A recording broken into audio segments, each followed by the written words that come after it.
Good morning and welcome back to Lopes on Movies. I have to apologize from the bottom of my heart for, airing a rerun last week, but I thought it would be funny if the rerun that we aired was the one where I said that we had never missed a week.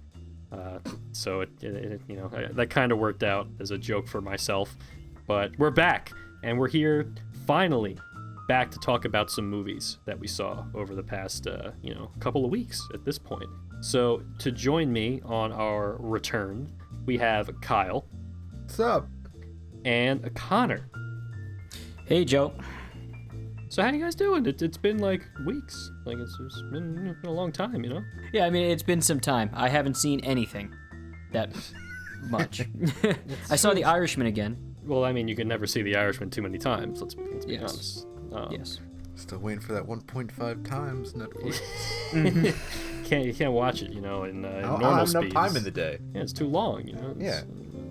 But Kyle did have enough time to see other movies Well, yeah. that in total were longer than The Irishman. So.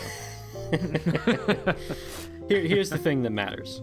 Whether or not you've seen movies, or I've seen movies, or Kyle's seen movies, that doesn't matter. The point is, we can still talk about some things that we did see. So this episode is actually going to be kind of a two-parter. In the first part, we're going to talk about the one movie that both me and Kyle saw over the weekend, which is the new Clint Eastwood flick, Richard Jewell.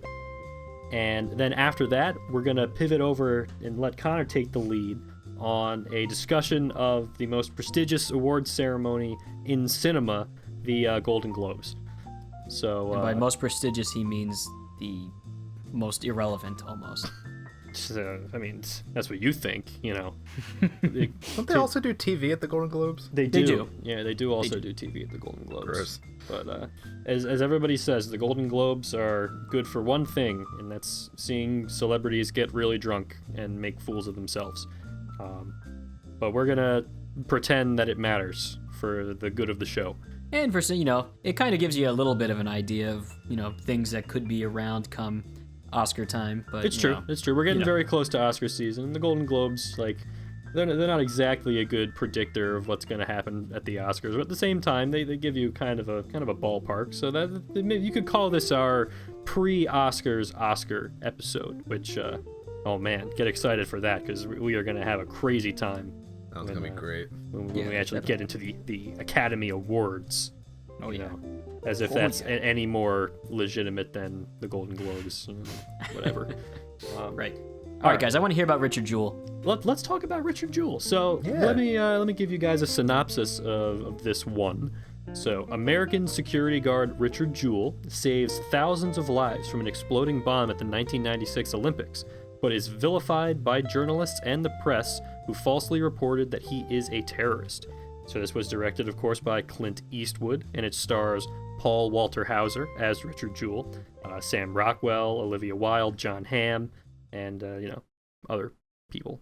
Kathy Bates. Oh yeah, Kathy Bates. Kathy Bates. Kathy Bates. Oh man, she's like one of the most important characters, and I leave her out. Oh. There's only 5 main characters. Yeah, I got 4 out of 5, so I guess that's pretty good. Kyle. Talk to me about Richard Jewell. Richard Jewell. Okay, so I want to start off by saying that I liked Richard Jewell. I found it to be enjoyable. But I don't like the fact that for some reason in my mind, I compare it to the great biopic Bleed for This. And I have a reason. It might not be a good reason, but it's because I feel like it's a very interesting story, but not a lot happens in the story. All right, Kyle, just because our listeners probably have no idea what Bleed for This is. Yeah. Because about 3 people in the country saw it, me, you, and Connor. Yeah, pretty much. Can you please talk a little bit about what Bleed for This is? I don't remember any of the names, so apologies to Bleed for This guy. It was about a story about a guy that he break his neck or broke his back or something. Yeah, he sustained a very, very serious injury. He was a boxer, and he was a boxer, and the whole movie is just about him coming back from this horrific injury and getting back to the top. So Bleed for This, it's an interesting story But the problem with the movie is that it's completely boring. Now, Richard Jewell I didn't think was completely boring, but it also kind of the thing where there's a big event at the beginning, but then, it's a lot of nothing. It's good nothing, but there aren't like many like big events, huge twists, all that stuff. Mm-hmm. And, you could look at that as a bad thing. I still enjoyed the movie, but there were times where I was like, okay, this needs to be going somewhere, and it never really went somewhere. So as someone who hasn't seen it, are you trying to say that this suffers from the biopic problem of all biopic problems where there really isn't much here? I found it much more entertaining than a lot of biopics that we've seen, but I would say it does suffer from that a little bit. I think it's an unavoidable problem, right? It's like it's an interesting real life story. Yes. But then when you make a movie about it, you're pretty much just telling the story that you could have read from a magazine article, which is pretty actually much literally what this is. What the script I think was optioned from. It was like a magazine article about the story of Richard Jewell. Well, there you go. So, but that said, yes, I actually liked Richard Jewell a lot more than I think I thought I would, just because of how great of a performance Paul Walter Hauser gives as Richard Jewell. I mean, really, this is a tremendously acted movie in general. I think Sam Rockwell is great. Kathy Bates is phenomenal. But Paul Walter Hauser steals the show, though. It's like as soon as you see that guy and see him just like the way he brings this guy to life, it's like that's the guy. That's him. He is embodying Richard Jewell like so well, and he's really a very endearing character, I think. But I mean, to me, the most interesting things about Richard Jewell, like the filmmaking is very much like late Eastwood. It's a lot like Sully, if you saw Sully, where it's like there's elements of it that are really well put together, and then there's elements of it that seem kind of like hacky. It's rough around the edges. It feels like Clint Eastwood is famous for saying like, oh, I don't like doing multiple takes of things. I like to just kind of keep things moving. He's a very like workman-like director. He's an actor's director, but sometimes the result of that is that things can be a little creaky, a little bit less than perfect. So you're gonna get that with Richard Jewell. It's a little. He does bit, tend to get great performances, though. He which does. I guess is he does. So once again, that is the trade-off. He's an actor's director because he himself is an actor. So that that's where his priorities lie. But to me, the most interesting things about Richard Jewell are kind of just the character dynamics and the stuff that was already implicit in the real life story. But I do think that everybody brings these characters to life really well, especially Paul Walter Hauser. Like that honestly might be my favorite performance of the year. Like I just found that character so endearing. Can I ask a question about the movie? Sure. So does it take place over the course of like a few months, days? Like what's like the most I guess we see like when he actually finds like it's a bomb, right? That's well, the vast majority of it takes place like slightly before the incident, then through the incident, and then the immediate aftermath of the incident until he's eventually spoilers, this really happened, but like until eventually his name is cleared. But then there's like some time jumps like later on that are kind of weird. But for the most part, it's just dealing with the actual incident and the immediate fallout from it. So it's pretty focused, I'd say, in that sense, and that's one thing that's nice about it. Like if I have one thing to say about Richard Jewell that I liked the most is that I think like more so than something like Sully, which I think was good and had some like good moments of filmmaking. But like this one, I feel like it's a little bit more moving because Richard Jewell's character is like kind of like implicitly sad because the only reason why he ended up becoming this like target by the media and by people is that the way the FBI says it is he fits the profile, right? And I think that's like the crux of why the media ended up jumping on Richard Jewell is that he just looked like a guy that was an easy target for abuse, because he overweight, lives with his mom, security guard, takes himself super seriously. So just because of those things, that's why everybody jumps on this guy and is like immediately ready to call him the guy who planted the bomb, right? And that's really unfortunate because it's totally unfair that be the case. So the fact that like throughout the whole process, he kind of he's so like cooperative with the FBI, and he's just trying to be like a nice dude overall, even though he knows that everybody's making fun of him, is really, really sad. And I think there's an emotional core there that I think was missing from some of the other like boring regular biopic movies, and it's definitely missing from like something like Sully, where there's like some something to Sully, but not nearly the same amount as Richard Jewell, where you really do feel for the guy. And I think by the end of the movie, it's everybody's on his side at that point, I would think. Yeah. So I guess the real thing there is that there was a story to tell, unlike some of these where the course of someone's life is not that interesting, I guess. It's something, it's funny. I read a Quentin Tarantino article recently where he kind of discusses how the biopic is his least favorite like genre film other than like Marvel movies or like comic book films. And it's because of that's just taking someone's life. The story of someone's entire life is not that interesting, but if you break it down and just take like one specific moment in their life, it's much more interesting, and it's a much more like a story that's like entertaining to follow. Yeah, and he kind of does. Better. He doesn't do biopics, but he kind of even does that in his films, where it's more like Once Upon a Time in Hollywood's a good example, where it's just a few days mostly of the main characters' lives, and it's very compelling still. Yeah, just absolutely. Not like the whole thing going on and on. Like what's the one we saw? Chuck. Remember Chuck? Connor, I'll never forget Chuck. Again, because nobody in America saw Chuck except for the three of us. I don't even know if Kyle saw Chuck. I did not see Chuck. Yeah, so the two of us saw Chuck.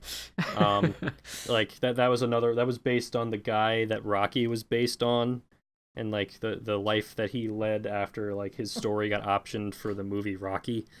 And it's like, okay.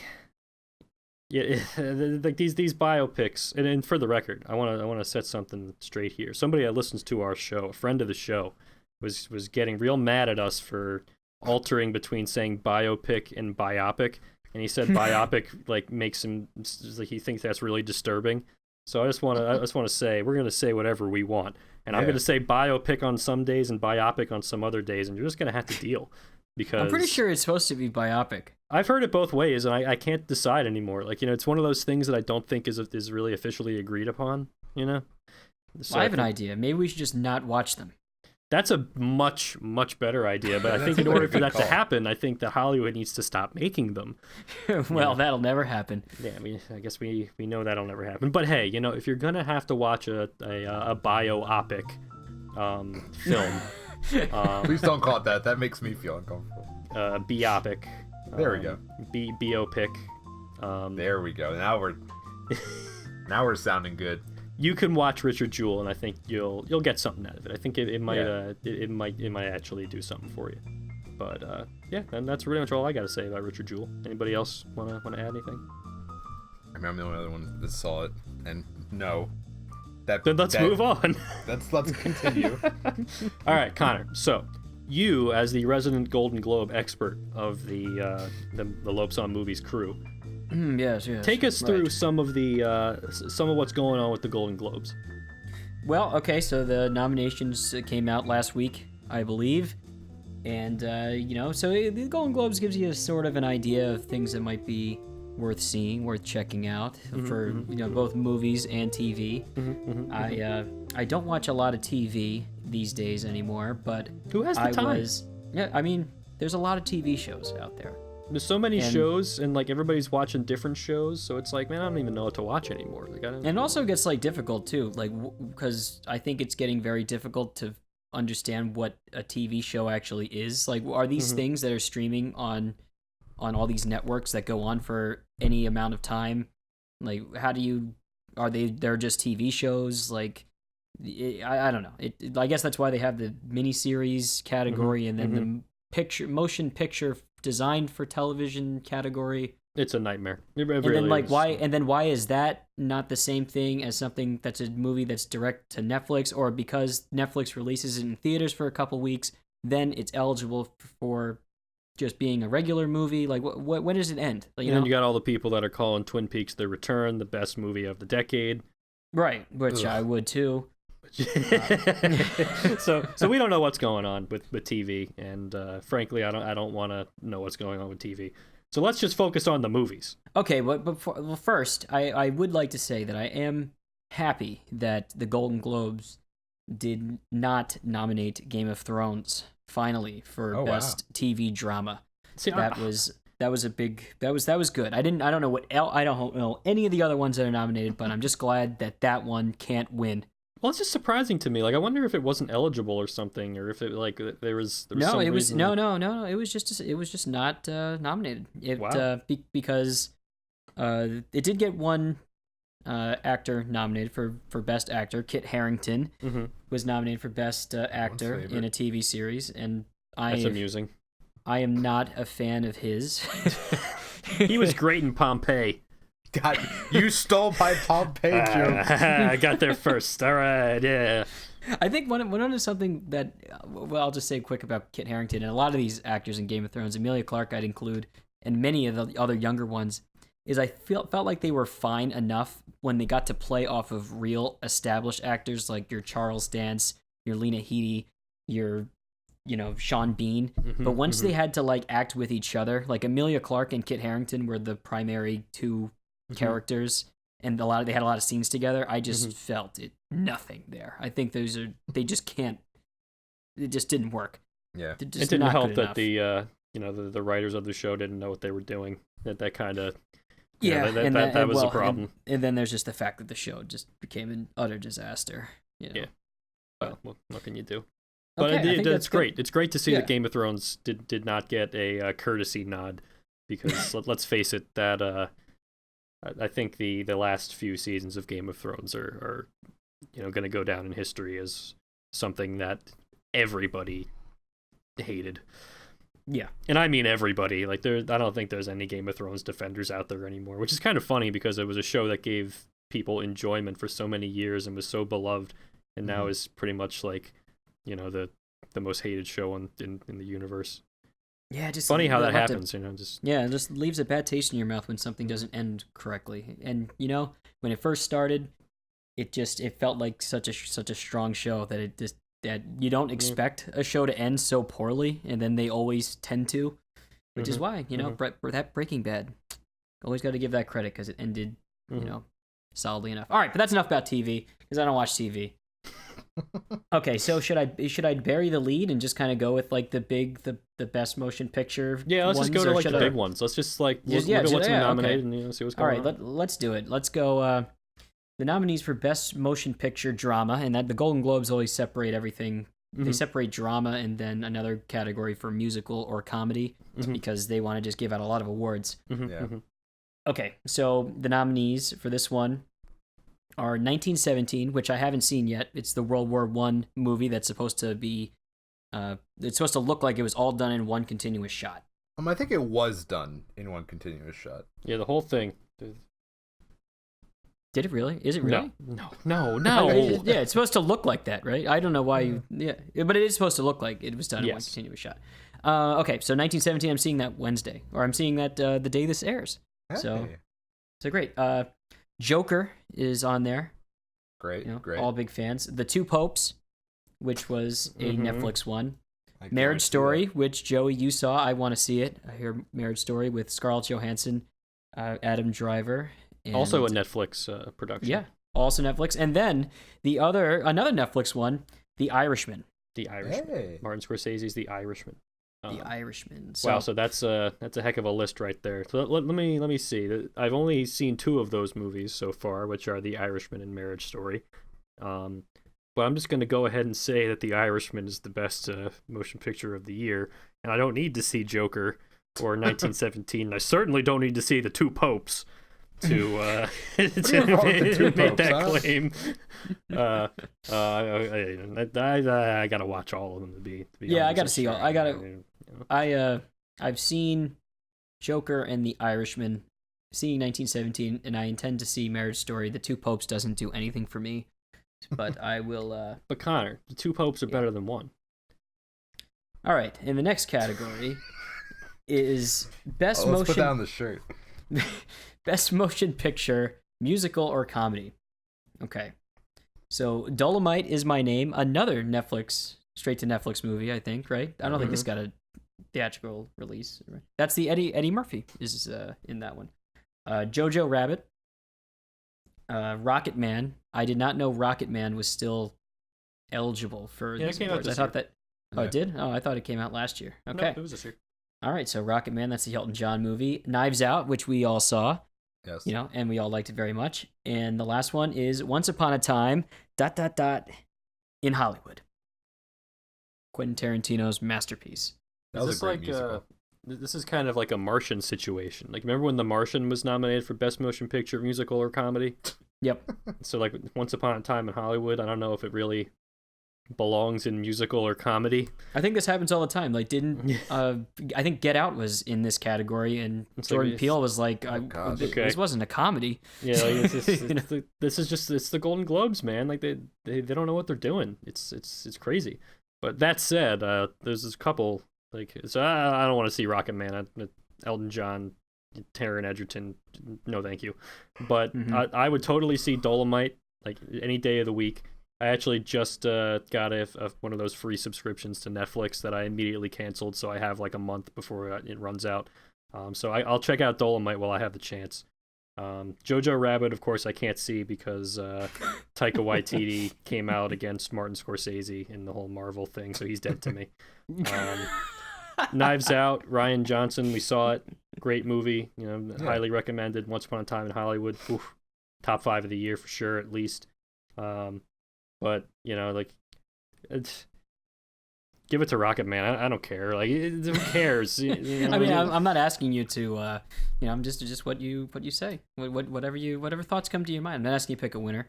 I want to see all of these. I think. Okay, so here's another one. Best Director: Bong Joon-ho, Parasite; Sam Mendes, 1917; Todd Phillips, Joker; Martin Scorsese. Yeah. I tried to go quick before someone laughed. After that, Martin Scorsese, The Irishman, and Quentin Tarantino, Once Upon a Time in Hollywood. So, I mean, I don't know. Is this like a runner-up category for? Yeah, it's basically like a runner-up category for the best picture, I would think. So, if Martin Scorsese wins for The Irishman, which he should, then maybe give this to Quentin Tarantino for Once Upon a Time in Hollywood. I mean, or give it to Bong Joon-ho for Parasite, which is also a phenomenal movie. Both so that one's dope. Yeah, so that one's definitely going to Todd Phillips because All right, so since we're running out of time a little bit here, I want to just I think the subtext I'm getting from these nominations is, wow, it's crazy how Netflix has so many movies that are getting awards buzz. I think that's pretty wild that just like a few years ago, I think Bong Joon-ho released his movie Okja at the Cannes Film Festival, and it was booed when the Netflix logo came up because the Netflix logo is just associated with like the killing of theaters and no theatrical window for movies, and like the snooty French crowd was not having it. Maybe for good reason, because I think Netflix definitely, like, their model is very anti-movie theater, and obviously filmmakers really care about having their movies put into theaters. So then I think it was last year where Alfonso Cuarón's Roma was nominated for the Academy Award for Best Picture, and that was also a Netflix movie. Ended up not winning, even though it had a lot of like good buzz towards it. And I think part of that could have been that there was still some Netflix stigma, but I don't know if that's there anymore. I mean, at this point, like, some of the most undisputed best movies of the year, like we're talking The Irishman, we're talking Marriage Story, like these are movies that have been getting the most buzz for the Oscars and for award seasons in general, are 2 Netflix movies. At this point, I don't think there's anything that, you can't hold it back anymore. I feel like the times have changed. This is the. I mean, I guess you do kind of have to think about who actually votes on this stuff. Like this, the Golden Globes are the Hollywood Foreign Press, and I don't think they really care.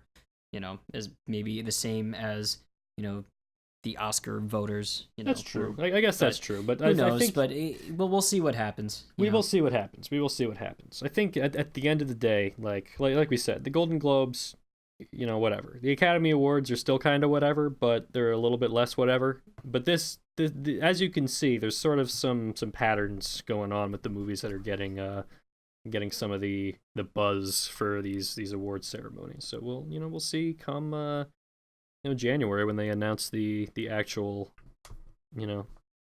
Oscar nominees where we stand. Yeah. I mean, there's a couple movies on here that right away I'm surprised don't have anything in. It's Uncut Gems, which I haven't seen yet, but really want to, and there's a lot of hype around that one. And I'm gonna see it like very soon. And the other one was Ad Astra. Now maybe that's right. So I think that those might be more Academy type movies. Maybe not Uncut Gems, but Ad Astra I could see the Academy going for more. I could also see Ad Astra just getting like completely forgotten about. Yeah, I guess so. I think everybody already kind of forgot about it, so it's not too surprising. Kind of unfortunate. I think Ad Astra deserved a little bit more love than it ended up getting. I mean, it's not perfect, but it was a nice movie, I think. But I guess we'll see. But until that point, everybody, I want to thank you for listening to this episode of Lopes on Movies. We will be back next week, where hopefully Connor will have actually seen something by then. Are we going to be, real quick, are we going to be back next week? Next week is Christmas. Is it? Yeah, that's right. Oh, we won't be back next week. I forgot. We don't have a Christmas episode. We'll be back January 1st. So, Joey, just maybe put on a little bit of, Christmas music right here, and we're going to, wish everybody a happy holidays. Yeah, have a great Christmas, everybody. Happy Merry Christmas, Happy Hanukkah, and whatever you celebrate, just have a lovely, lovely time. It's going to be a great holiday season. Get lots of presents. And go see Uncut Gems when it opens on December 25th. Don't worry about that Star Wars one. Let that one go ahead. Oh, I forgot about Star Wars. Yeah, I think everybody kind of forgot about it. I mean, when we sat down to movies last night, I was like, "When's that Star Wars movie coming out?"